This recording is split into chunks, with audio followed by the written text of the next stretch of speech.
par Armelle Le Goff, directrice de la rédaction adjointe du Point, et sur ce plateau. Bonjour Armelle Le Goff. Bonjour. Je voulais qu'on regarde ensemble, qu'on réfléchisse ensemble aux frontières européennes. Vous avez travaillé en Géorgie auprès de l'ancien président, qui est aujourd'hui emprisonné. Comment analysez-vous ce qu'il se passe aujourd'hui dans le pays ? C'est le réveil de la société démocratique géorgienne. Vous dites, c'est un ancien président qui a été emprisonné par un oligarque pro-russe, par un gouvernement pro-russe autoritaire, contre lequel se réveille la société géorgienne. Et ces jeunes qui manifestent dans les rues de Tbilissi aujourd'hui, c'est, si vous voulez, le sens même de l'Europe. Ils manifestent avec des drapeaux européens. Pourquoi ? Parce qu'ils Justement, identifient l'Europe. l'Union européenne devrait-elle faire plus pour ces anciennes républiques soviétiques qui aspirent, dont les populations ont des valeurs qui sont celles de l'Union européenne ? 85% des Géorgiens veulent intégrer l'Union européenne et partagent les principes constitutifs de l'Union européenne. Mais l'Union européenne, ses dirigeants, font preuve d'une lâcheté sans nom face à ces petits tyrans. D'une lâcheté ou alors de prudence aussi. On voit que l'aspiration européenne de l'Ukraine a réveillé quand même la colère de la Russie. Est-ce que les frontières de l'Union européenne, pour vous, elles vont jusqu'au Donbass ? Est-ce qu'il faudrait aller plus loin, au risque alors, je vais vous reprendre et on sera en d'un désaccord. affrontement direct ? Ce n'est pas l'aspiration européenne de l'Ukraine ou l'intégration européenne de l'Ukraine qui a réveillé la colère de la Russie. Vladimir Poutine, depuis sa prise de pouvoir, a fait de nos démocraties ses ennemis. Il a ciblé l'Europe, son architecture de sécurité depuis l'origine. Il a envahi la Géorgie, il a attaqué l'Ukraine. Il serait intervenu malgré tout, d'une façon ou d'une autre ? Il n'y a pas de raison que nous lui avons offert pour qu'il intervienne. Ça, c'est le discours des poutino-pacifistes qui expliquent que c'est de la faute en fait à l'Occident et à l'Europe si jamais il y a la guerre en Géorgie ou la guerre en Ukraine. Non, c'est la faute de Vladimir Poutine, de son agenda de révision des structures internationales, de son agenda rétrograde et de son opposition, mais ontologique à nos démocraties. Autre sujet qui se passe, qui accourt aux frontières de l'Union européenne, c'est l'affrontement entre l'Arménie et l'Azerbaïdjan. L'Azerbaïdjan a repris le Haut-Karabakh. Ses projets d'annexion territoriale ne sont pas terminés. Que fait l'Union européenne ? Pourquoi elle est si absente sur ce dossier ? Vous voulez une réponse ? Et c'était d'ailleurs lié à ce qu'on a évoqué juste avant, qui était la transition énergétique, le gaz.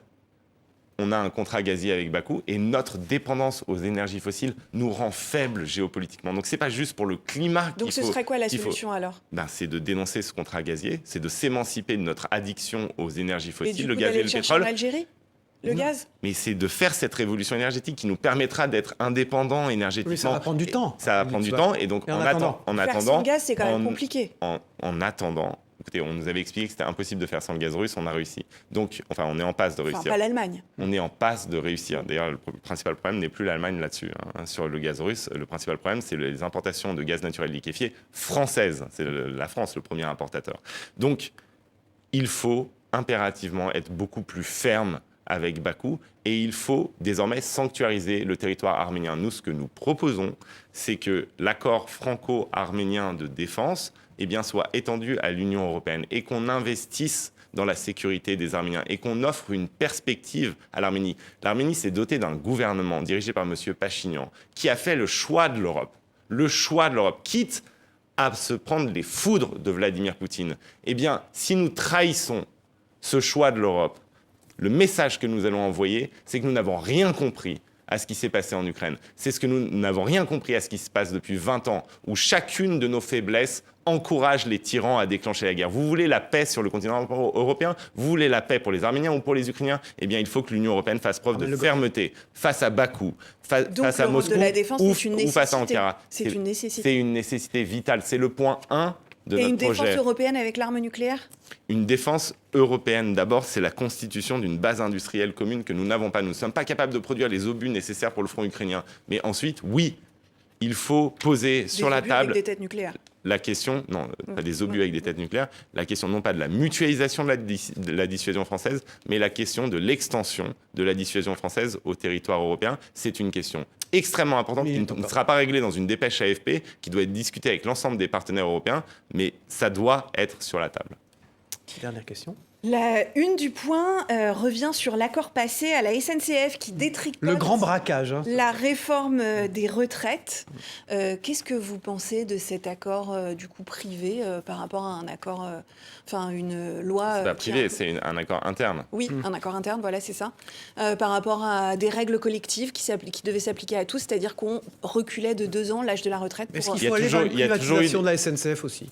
Non, il ne faut pas aller vers une privatisation de la SNCF. Il ne faut pas aller vers une privatisation de la SNCF. On a vu en Angleterre ce qu'a donné la privatisation du rail et des trains. Alors comment la mettre aux Donc- normes dans une entreprise normale? Non. Attendez, Comment c'est extrêmement important. Bonne Au question, cœur de notre projet, il y a l'Europe du train. Et ce qu'on a constaté en étudiant les différents systèmes, c'est que la SNCF, le fait qu'elle soit justement pas privatisée, c'est un atout pour la France. Et qu'il faut au contraire relancer une part qui a été minorée, qui est celle du fret. On ne fera pas la transition écologique sans des investissements massifs dans le ferroviaire. Et donc, ce n'est pas du tout le moment de déstructurer la SNCF. Merci Mais Armel de Le Goff. structurer les accords, oui.